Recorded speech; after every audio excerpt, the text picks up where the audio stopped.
Hello everyone, welcome back my YouTube channel last D point में आपका स्वागत है। आज हम आपके लोग के लिए लेके आए हैं जूरिस्प्रूडेंस का मॉक टेस्ट, जो कि सभी न्यायिक परीक्षाओं के लिए महत्वपूर्ण है, ख़ासतौर पे पीसीएसजे और एलएलबी के जो एग्ज़ाम होते हैं उनके लिए। तो चलते हैं, वीडियो को स्टार्ट करते हैं। जो लोग हमारे चैनल पर नए हैं कृपया चैनल को सब्सक्राइब करें और वीडियो को पूरा देखें और बेल आइकन को प्रेस करें। तो इसमें पहला क्वेश्चन है, विधि शास्त्र मानवीय एवं दैविक चीज़ों का ज्ञान है, न्याय व अन्याय का विज्ञान है, यह कथन किसने कहा था? यह कथन होगा सी, अल्पाइन का। अगला प्रश्न, किसने कहा है कि विधि शास्त्र विधि का नेत्र है? इसका उत्तर होगा दोस्तों टी, लास्की ने। अगला प्रश्न, निम्नलिखित में से कौन विधि शास्त्र को नियमों की एक व्यवस्था के रूप में देखता है? इसका उत्तर होगा दोस्तों बी, हार्ट। अगला प्रश्न, विधि दर्शन में कैटेगोरिकल इम्परेटिव सुनिश्चित आदेश का सिद्धांत प्रतिपादित किया गया था? इसका उत्तर होगा दोस्तों डी, C.K. एलन द्वारा। अगला प्रश्न, विधि शास्त्र विधि के आवश्यक सिद्धांतों का वैज्ञानिक संश्लेषण है, कथन कीजिए। इसका उत्तर होगा दोस्तों ए, एलन का। अगला प्रश्न, विधि से अभिप्राय है? इसका उत्तर होगा दोस्तों ए, राज्य का संपूर्ण विधि विधान। अगला प्रश्न, सामाजिक संविदा के सिद्धांत का प्रतिपादन किसने किया था? इसका उत्तर होगा दोस्तों सी, ग्रोसियस ने किया था। अगला प्रश्न, राजनीतिक समाज का आधार सामाजिक संविदा है, यह कथन किसने कहा था? इसका उत्तर होगा दोस्तों सी, ग्रोसियस का है। अगला प्रश्न, नैसर्गिक विधि का विचार सर्वप्रथम प्रकट हुआ था? इसका उत्तर होगा दोस्तों सी, यूनानी ग्रीक विचारधारा में। अगला प्रश्न, नैसर्गिक विधि की आधारशिला रखी गई थी? इसका उत्तर होगा दोस्तों ए, हेराक्लिटस द्वारा। अगला प्रश्न, निम्नलिखित में से कौन सा सिद्धांत नैसर्गिक विधि की विचारधारा से संबंधित नहीं है? इसका उत्तर होगा दोस्तों बी, प्रतिस्थापित प्रतिभूति का सिद्धांत।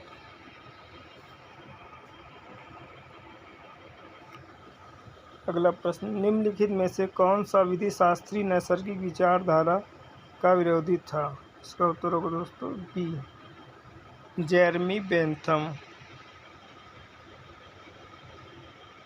अगला प्रश्न, प्राकृतिक विधि के संबंध में यूनानी दर्शन का जन्मदाता कौन है?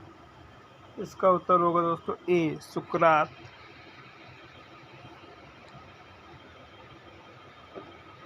निम्नलिखित विधि शास्त्रियों में से कौन प्राकृतिक विधि विचारधारा के प्राचीन सिद्धांत से संबंधित है?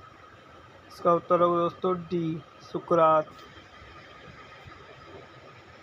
अगला प्रश्न, नैसर्गिक विधि का धार्मिक चरित्र दिया गया था?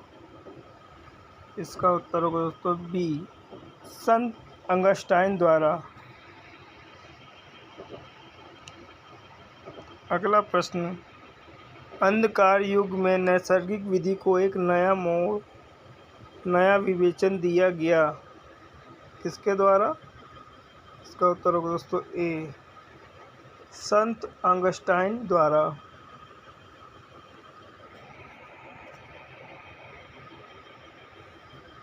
अगला प्रश्न, प्राकृतिक विधि मनुष्य की प्रकृति तथा समाज में रहने की उसकी आंतरिक आवश्यकता पर आधारित है, यह किसने कहा था? इसका उत्तर होगा दोस्तों ह्यूगो ग्रोशियस। अगला प्रश्न, 19वीं शताब्दी में प्राकृतिक विधि के उद्धार के लिए श्रेय दिया जाता है? इसका उत्तर होगा दोस्तों डी, स्टैमलर को। अगला प्रश्न, निम्नलिखित में से कौन सी प्राकृतिक विधि नहीं है? इसका उत्तर होगा दोस्तों ए, सजीव विधि।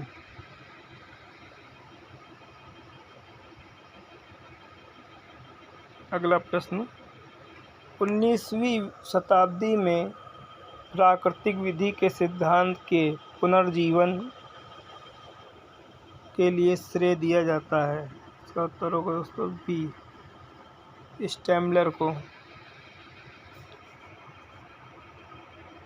अगला प्रश्न, अब प्राकृतिक विधि निरपेक्ष के रूप में नहीं समझी जाती है, अपितु सापेक्ष के रूप में समझी जाती है। यह प्राकृतिक विधि परिवर्तनीय अंतर्वस्तु के साथ है? इसका उत्तर होगा दोस्तों ए, स्टैमलर से।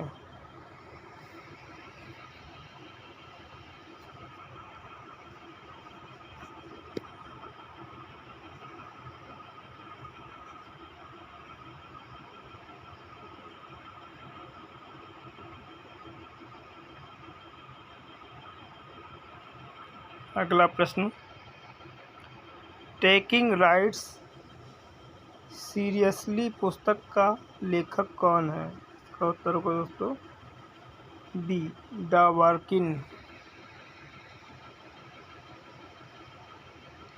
अगला प्रश्न, निम्नलिखित में से कौन नैसर्गिक विधि का आलोचक है?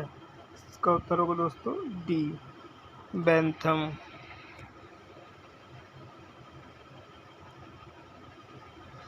निम्नलिखित में से किस वाद में यह अभिनिर्धारित किया गया है कि नैसर्गिक न्याय के नियमों का उद्देश्य न्याय को सुनिश्चित करना या उसे नकारात्मक रूप से प्रस्तुत करते हुए न्याय की हत्या को रोकना है? इसका उत्तर होगा दोस्तों डी, ए.के. क्रैपक बनाम भारत संघ। अगला प्रश्न, जब तक विश्व में अन्याय महसूस होगा नैसर्गिक विधि की खोज जारी रहेगी। यह कथन किसका है? इसका उत्तर होगा दोस्तों सी, लॉर्ड लॉयड ऑफ हेम्पस्टीड। अगला प्रश्न, दार्शनिक विचारधारा के प्रमुख विधि शास्त्री थे? इसका उत्तर होगा दोस्तों डी, हीगल।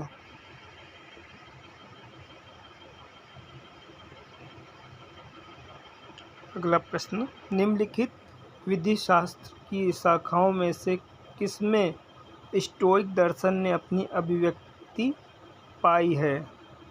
इसका उत्तर होगा दोस्तों सी, नैसर्गिक विधि शाखा।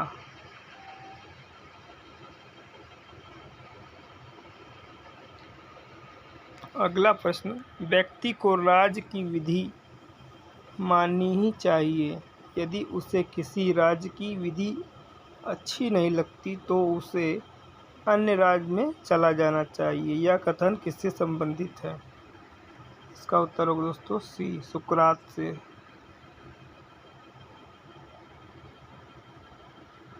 अगला प्रश्न, निम्नलिखित में से कौन सा विधि शास्त्री प्राकृतिक विधि की विचारधारा के प्राचीन सिद्धांत से संबंधित है? इसका उत्तर होगा दोस्तों डी, सुकरात। अगला प्रश्न, विधि मनोभाव से मुक्त तर्क है। यह कथन निम्न का है? इसका उत्तर होगा दोस्तों डी, अरस्तू का। अगला प्रश्न, मानवाधिकारों की संकल्पना को निम्नलिखित में से किस शाखा ने जन्म दिया? इसका उत्तर होगा दोस्तों ए, नैसर्गिक विधि शाखा ने जन्म दिया। अगला प्रश्न, परवर्ती अंतःवस्तु की नैसर्गिक विधि का प्रवर्तक कौन था? इसका उत्तर होगा दोस्तों बी स्टेमलर। अगला प्रश्न, स्टेमलर ने विधि को 2 भागों में विभाजित किया था। इसका उत्तर होगा दोस्तों सी विधि के विचार एवं विधि की संकल्पना में। अगला प्रश्न, निम्नलिखित विधि शास्त्री को परिवर्तनीय अंतर्वस्तु की नैसर्गिक विधि के सिद्धांत का प्रवर्तक माना जाता है। इसका उत्तर होगा दोस्तों बी स्टेमलर को। अगला प्रश्न, निम्नलिखित विधिवेताओं में किसके विधि सिद्धांत को परिवर्तनीय अंतःवस्तु वाली नैसर्गिक विधि का नाम दिया गया? इसका उत्तर होगा दोस्तों सी आर स्टेमलर। अगला प्रश्न, यह बात है कि प्रकृति के साथ सहमत सही कारण ही वास्तविक विधि है, निम्नलिखित में से किसके द्वारा प्रचलित की गई है? इसका उत्तर होगा दोस्तों डी सिसरो द्वारा। अगला प्रश्न, विधि शास्त्र विधि के ज्ञान का दार्शनिक पक्ष है, यह कथन किसका है? इसका उत्तर होगा दोस्तों सी सिसरो का। अगला प्रश्न, सभी प्रमाणवादी विधि एक न्यायोचित विधि के प्राप्त करने का प्रयास है और न्याय सामाजिक जीवन ढांचे के भीतर इच्छाओं और प्रयोजनों का समन्वय है। इच्छाओं और प्रयोजनों का समन्वय काल और स्थान के साथ परिवर्तनशील है, यह कथन किसका है? इसका उत्तर होगा दोस्तों बी रूसो का है। अगला प्रश्न, किसने प्रमाणवाद की आधुनिक अर्थ में नींव रखी थी? इसका उत्तर होगा दोस्तों बी बेंथम ने।